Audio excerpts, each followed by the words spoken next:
Bienvenue dans ce journal et bonne année dans vos familles, mesdames et messieurs. Bonsoir et tout de suite les sommaires. Le président Félix-Antoine Tshisekedi a échangé dimanche 3 janvier 2021 avec plus de 300 députés nationaux au chapiteau de Mongaliema pour consolider sa vision de l'union sacrée de la nation. La bataille est loin d'être finie, pensent certains caciques du FCC qui se sont eux aussi réunis dimanche autour du Premier ministre Ilunga Ilunkamba malgré la désignation d'un informateur connu, Bahati Lukwebo Modeste. 4 janvier 1958, 4 janvier 2021, les Congolais commémorent la journée des martyrs de l'indépendance. Qu'est-ce qui s'était réellement passé il y a 63 ans? Rappel de faits.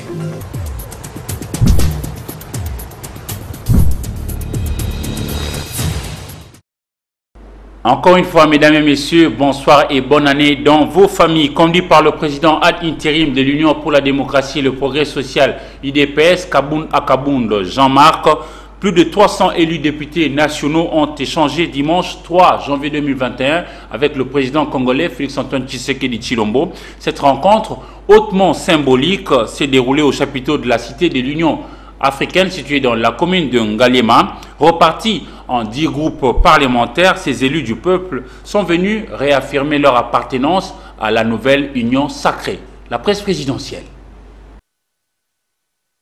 C'est le chapiteau de la Cité de l'Union africaine qui a été choisi pour contenir ce nombre impressionnant de députés nationaux et personnalités politiques qui ont répondu favorablement à l'appel du président de la République pour la composition de l'Union sacrée de la nation. Ils étaient à 309, ces élus du peuple rassemblés ce dimanche dans ce cadre féerique de la Cité de l'Union africaine à l'invitation du chef de l'État.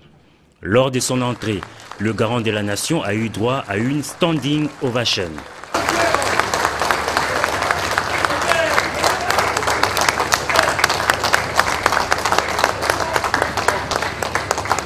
Initiateur de la rencontre, le président de la République a, dans son mot des circonstances, circonscrit le cadre de cet événement. Félix-Antoine Tshisekedi Tshilombo a commencé par présenter ses vœux de nouvel an à l'assistance. Il a par la suite expliqué la vision qu'il porte de l'union sacrée de la nation. Nous sommes à un tournant décisif de l'histoire de notre pays et cette histoire commence maintenant à s'écrire sur une autre page. Ma vision, elle est basée autour de l'homme congolais. Quand je dis l'homme, je n'exclus pas du tout les femmes, c'est l'homme avec grand H. On a beau crier aux envahisseurs, aux colonisateurs, aux impérialistes, à tout ce qu'on veut, mais nous devons reconnaître que ceux qui leur ouvrent la porte à cette prédation, à notre affaiblissement, c'est nous-mêmes.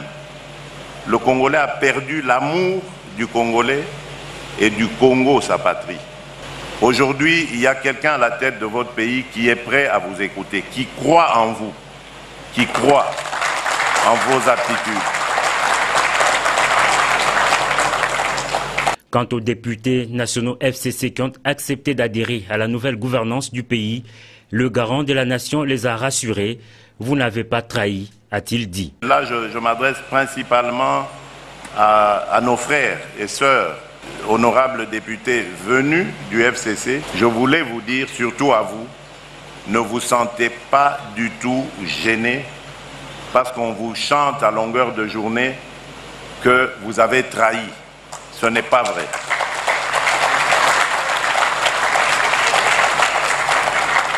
Au contraire, soyez fiers de vous parce que vos familles, vos électeurs sont fiers de vous.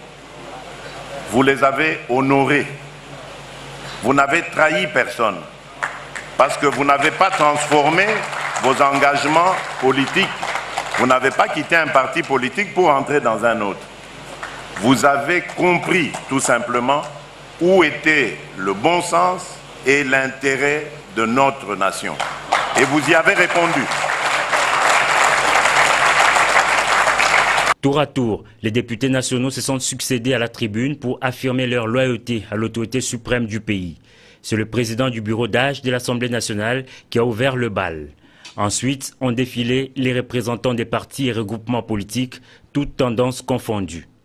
Au finish, le président de la République a remercié tous les intervenants. « Je suis convaincu qu'ensemble, nous allons réussir », a-t-il dit. Il faut rappeler que cette rencontre, la première du genre avec les députés nationaux désormais membres de l'Union sacrée, se tient à quelques heures de la convocation à l'Assemblée nationale d'une session extraordinaire aux grands enjeux.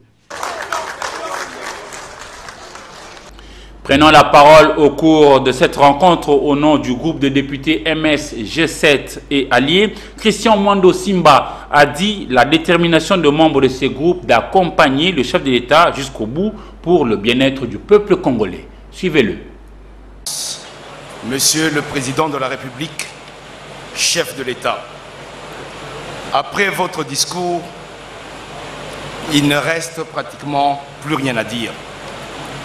Cependant, au nom du groupe des députés MSG7 et AMK et alliés, nous tenons à vous remercier pour votre invitation. Notre groupe de députés, issu essentiellement de la plateforme Ensemble pour le changement, est composé de 70 députés. Députés combattants, organisés et disciplinés. Il s'est donc agi, après votre mot d'ordre, de 70 signataires de la pétition, 70 votants, donc 100% des effectifs. Monsieur le Président de la République, chef de l'État, notre détermination est celle d'obtenir le changement dans notre pays. Le changement de la vie de notre peuple, les réformes de notre État et retrouver la fierté d'être congolais. Notre groupe, sous le leadership de Moïse Katumbi, votre frère, complétera son cahier de charges sur celui qui vous a remis lors de consultation. Il remettra ce cahier de charges à votre autorité et à l'informateur que vous avez daigné nommer. De la prise en compte de nos préoccupations qui seront contenues dans ce cahier de charges, nous scellerons notre partenariat avec notre groupe politique. Nous vous encourageons donc, Monsieur le Président de la République et chef de l'État, à aller de l'avant pour le changement dans notre pays et le bonheur de notre peuple. Notre groupe politique est préoccupé par l'amélioration de la vie quotidienne des Congolais, sur le plan économique, sur le plan social et particulièrement sur le plan sécuritaire à l'est de notre République. Tant que votre volonté d'aller de l'avant et de redresser notre peuple sera présent, vous pourrez compter sur les députés MS et G7 et les députés AMK et alliés pour vous accompagner. Bonne année 2021 et au nom des députés MS, G7 et AMK et alliés, je vous remercie. Aperçu au chapiteau de Mongaliema lors de la rencontre entre le président Félix-Antoine Tshisekedi Tshilombo et les 300 députés nationaux dimanche 3 janvier 2021, un des caciques du Front commun pour le Congo FCC de Joseph Kabila, en la personne de Ngoï Kasonji, s'est expliqué au micro de Top Congo FM. Écoutons-le. Le peuple s'était exprimé, avait porté son Excellence Félix Antoine Tshisekedi Tshilombo à la tête de ce pays comme président de la République. Et donc, ma base m'a interpellé pour dire suivez notre volonté. Voilà pourquoi aujourd'hui, je suis allé répondre à cette vision auprès du chef de l'État. Vous avez définitivement tourné le dos à l'autorité morale du FCC, Joseph Kabila. Je reconnais à Joseph Kabila que Dieu l'avait aussi utilisé pendant 18 ans pour diriger ce pays. Il a fait ce qu'il pouvait faire, mais maintenant, le peuple a voulu qu'il y ait les changements. Et nous devons nous inscrire dans la volonté du peuple. Je n'ai fait que la volonté du peuple, je ne suis allé nulle part. Donc je suis dans la vision du peuple et dans la volonté du peuple qui est la volonté de Dieu. Vous n'avez plus confiance en Joseph Kabila? Joseph Kabila Kabange était président de la République pendant 18 ans. Quand il m'avait été demandé de servir ce pays dans la volonté de Dieu pendant qu'il dirigeait le pays, je l'ai soutenu sans faille. Et donc maintenant que Dieu choisit son fils Félix Tshisekedi par la volonté du peuple qui est la volonté de Dieu, moi je ne peux pas aller à l'encontre de cette volonté. De son côté, le Premier ministre Ilunga Ilunkamba Sylvestre a reçu hier dimanche 3 janvier 2021 les présidents de regroupements et partis politiques du Front commun pour le Congo FCC en vue d'un échange de vœux par rapport à la nouvelle année 2021. À l'occasion, le président de ces regroupements et partis politiques ont renouvelé leur confiance au chef du gouvernement congolais et ont surtout donné leur position sur la nomination de Bahati Lukwebo Modeste comme informateur par le président congolais Félix Antoine Tshisekedi Tshilombo. Suivez. Dimanche 3 janvier, alors que les chrétiens ont célébré l'épiphanie, le Premier ministre congolais Ilunga Ilunkamba Sylvestre a eu une réunion avec le président des regroupements et partis politiques du Front commun pour le Congo. Outre l'échange de vœux pour l'année nouvelle qui s'ouvre, ces acteurs politiques qui se déclarent fidèles du Front commun pour le Congo ont renouvelé au Premier ministre leur confiance au regard des enjeux politiques de l'heure en RD Congo, avec en toile de fond la position du Front commun pour le Congo par rapport à la désignation de l'informateur. Le FCC condamne en conséquence la désignation unilatérale par le président de la République d'un informateur chargé d'identifier une majorité parlementaire qui existe déjà depuis l'entame de la législature en cours en l'absence de la destitution ou de la démission du Premier ministre en exercice ou de nouvelles élections législatives, condition sine qua non stipulée par l'article 78, deuxième alinéa de la Constitution. Une session extraordinaire va s'ouvrir dès mardi 5 janvier 2021 au Parlement où les grands sujets politiques seront abordés, dont la mise en place du bureau définitif de l'Assemblée nationale. L'actualité, c'est aussi la célébration de la journée du 4 janvier dédiée aux martyrs de l'indépendance. Le 4 janvier 1959, un meeting de la BACO devrait avoir lieu à la place de l'IMCA. Le patron de la ville de Kinshasa à l'époque, Jean Tordeur, décommande la manifestation alors que les gens sont venus en masse. Le président de la République, Joseph Kasavubu, fait une brève apparition sur le lieu, juste le temps de s'adresser aux militants de la BACO. Les forces de l'ordre tirent sur le manifestant. Une ville en ébullition. Les supporters de V-Club qui reviennent du stade Roi-Baudouin, déçus après la défaite de leur équipe face à Mikado, s'y mêlent. Cette jonction entraîne des révoltes populaires spontanées, appelées les émeutes du 4 janvier 1959. Les échauffourées vont faire plusieurs dizaines de morts. Les colonisateurs sont obligés d'entendre la voix de la raison, accorde l'indépendance aux Congolais, après moult péripéties le 30 juin 1960. Le 4 janvier est donc lié à jamais à l'indépendance de la RDC. Il faut dire que Joseph Kasavubu, alors président de la BACO, voulait rassembler ses partisans pour leur rendre compte du congrès d'Accra au Ghana où ce membre avait pris part. Les ministres de l'enseignement primaire, secondaire et technique, Willy Bakonga Willima et les coordonnateurs du secrétariat technique de riposte contre la pandémie du coronavirus, le docteur Jean-Jacques Mouyembe Tamfoum, ont été en réunion ce lundi 4 janvier 2021 en vue de définir les modalités pratiques en vue d'une reprise des cours en République démocratique du Congo. On fait le point avec ces images. Disons alarmant, ce sont des mots trop forts, hein, mais il faut dire que je crois que ce que son Excellence a dit, c'est un comportement responsable. Parce que quand nous voyons certains indicateurs clés qu'on utilise, quand il y a des épidémies, le nombre de cas qu'on voit la courbe, de tendances, la tendance est à la hausse. quand nous considérons la semaine passée, qu'on n'a pas atteint les pics, mais les chiffres qu'on a la semaine passée dépassent les pics qu'on a eu la première vague. Le grand pic qu'on a eu, vous vous rappelez, c'était au mois de mai-juin qu'on a eu les pics. Et puis après, on a commencé à descendre. Mais ce qu'on a eu la semaine passée, quand on voit les tendances, on dépasse déjà les pics de la première vague. Donc, ça signifie quoi? Cela veut dire que les virus circulent intensement. Ils circulent intensement, les virus. Comme ils circulent intensement, je pense que une décision responsable serait qu'on attende encore un peu. Et puis quand on voit même les taux de positivité, c'est-à-dire que qu'on prend même sur les Covid de voyage, qu'on fait un peu partout, si on prend le nombre de positifs sur 100 personnes, on est vraiment élevé. Au début, quand on est arrivé au niveau le plus bas, on avait 1%. C'est-à-dire que vous avez un cas positif sur 100 personnes examinées. Maintenant, nous avons plus de 30%.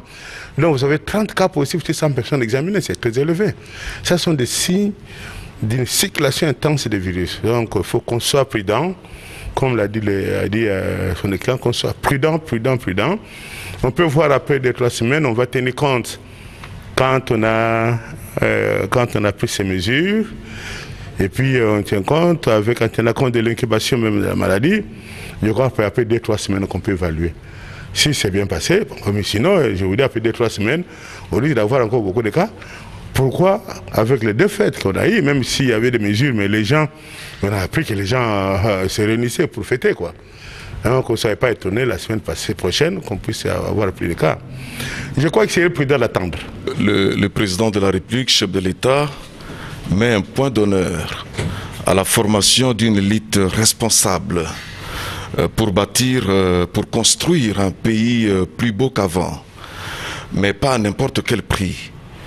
Il faut absolument préserver la santé de nos enfants de la deuxième vague, n'est-ce pas, de la Covid-19, qui est une pandémie mortelle.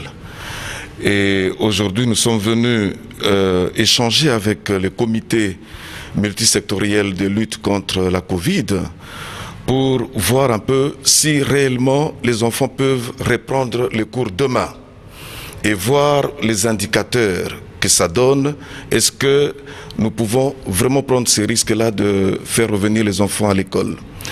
Mais ici, après analyse et échange, nous avons vu certainement que aujourd'hui, nous ne pouvons pas, n'est-ce pas, reprendre le cours demain, puisque la courbe est ascendante.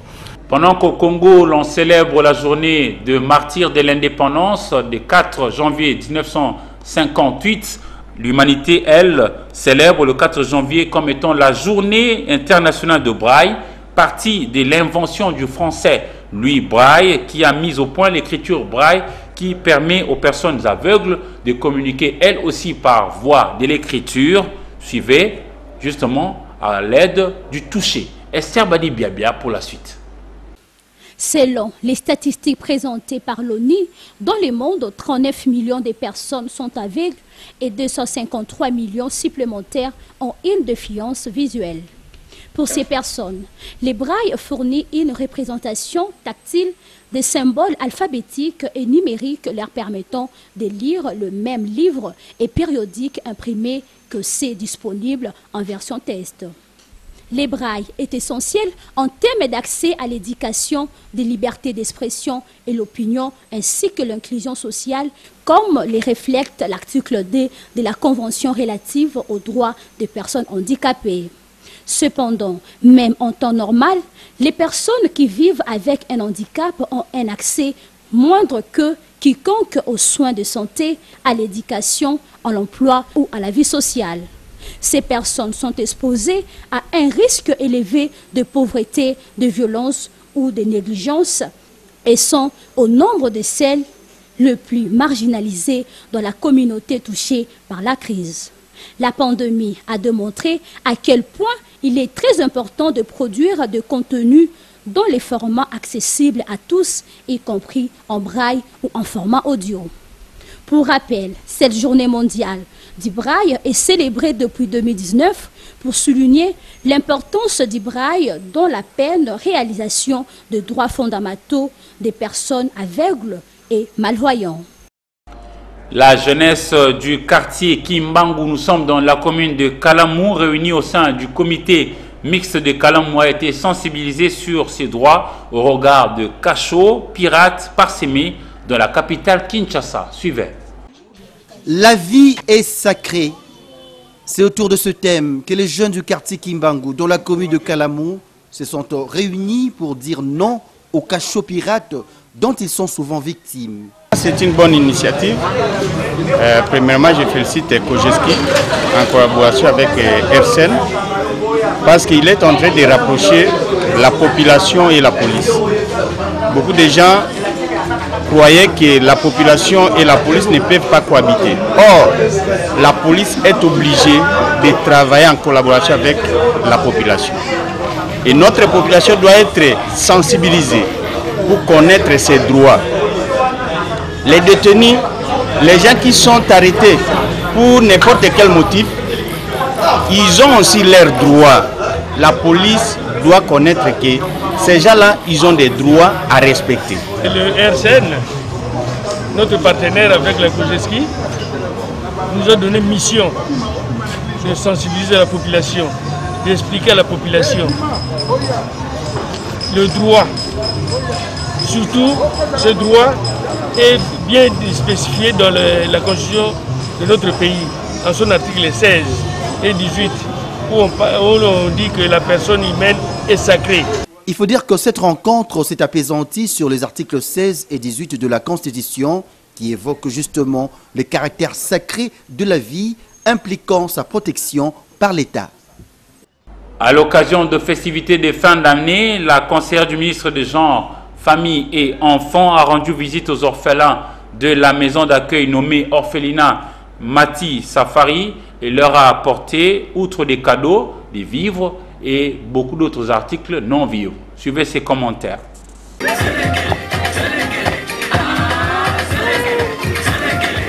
C'est avec cette ambiance et bon enfant que les orphelins de l'orphelinat Mati Safari ont célébré à leur manière la fête du Nouvel An 2021. Envie de leur donner du courage, qu'ils ne se sentent pas abandonnés, la conseillère du ministre provincial du genre famille et enfants en communié avec ses pauvres enfants ce 1er janvier 2021. Jenny Feza ne s'est pas présentée mais vide et leur a emporté dans sa gibecière des vivres et non-vivres, s'il faut citer le sac de farine, bidon d'huile, savon, des box et des jus. On a décidé, moi et toute ma famille, de venir passer un bon moment avec nos enfants à l'orphelinat de Maman Mati Safari pour qu'on partage le peu que nous avons, qu'on partage ensemble avec les enfants. Jenny Feza n'avait pas oublié de glorifier la patronne de cet orphelinat à l'endroit des Mati Safari pour cette initiative comblée louable et réconforter aussi ses enfants de se sentir à l'aise. Disons d'abord merci à Maman Mati Safari pour l'initiative de créer l'orphelinat, un endroit approprié pour nos enfants. Et nous les donnons juste le courage. Et c'est pas la fin du monde d'être orphelin. Nous sommes ensemble toujours avec vous. On aura de temps en temps à passer les voir et de partager le peu qu'on aura. Pour ces orphelins, on remercie vivement Madame Jenny Feza pour cet acte charitable. Mama Jenny, tunakushukuru kwa kuweza kutuletea vitu kama na hivi, na siku nyingine Mungu atakuongeza mali pote ulipotosha. C'est à la fin de la célébration que la conseillère du ministre de genre famille et enfants a procédé à la visite de cet orphelinat et préparé la nourriture à ces orphelins pour qu'ils fêtent paisiblement. Et nous revenons sur l'ambiance qui a régné dans la nuit du 31 décembre 2020 au 1er janvier 2021, une année 2020, je veux dire, particulière parce que caractérisée par la pandémie du coronavirus qui a occasionné plusieurs morts. Une occasion pour les différents chrétiens de dire particulièrement merci à Dieu. Et nous sommes là dans l'Assemblée chrétienne de Kinshasa, située dans la commune de Selembaou, où l'on retrouve Popol Diakwaou et Papi Katassi. Les chrétiens ont célébré avec faste le Nouvel An. Comme le démontrent ces images, ici nous sommes à l'Assemblée chrétienne de Kinshasa, dans la commune de Selembaou. Les fidèles de cette église n'ont pas voulu manquer ces moments pour rendre grâce à l'Éternel, lui qui est le maître des temps et des circonstances, par des chants, danses et acclamations.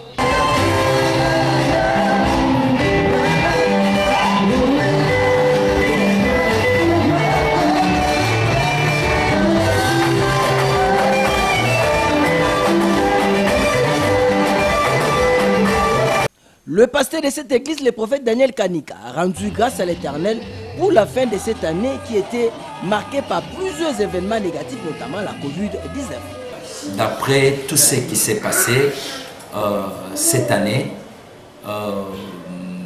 nous avons connu beaucoup de choses, telles que la pandémie de la Covid-19, qui a ravagé vraiment le monde entier.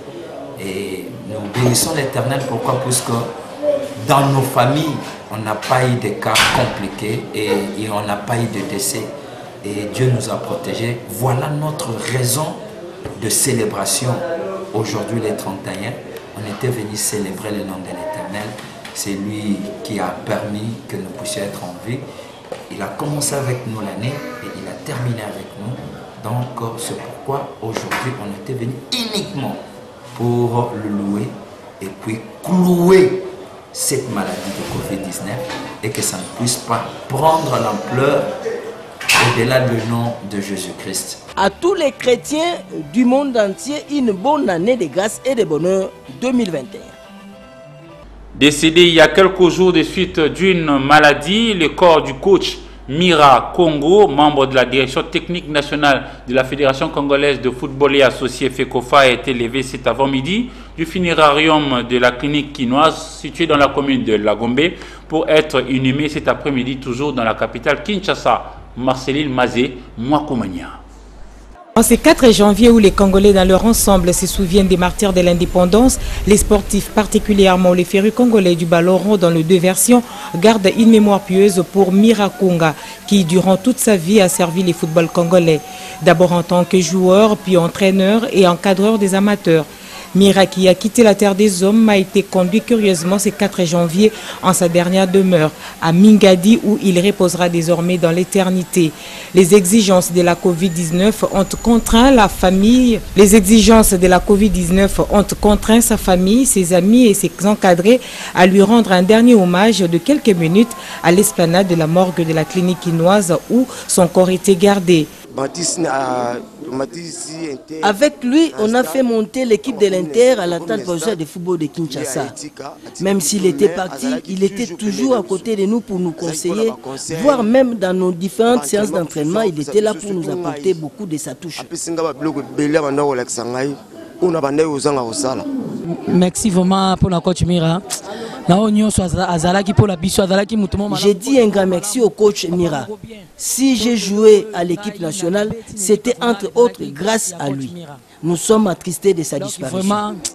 Et ça, c'est vraiment pas si makasi. Donc, il te peut se lokumu na nzambe, nzamba zoka lokumu, ayamba molimo wa coach Mira na kimia.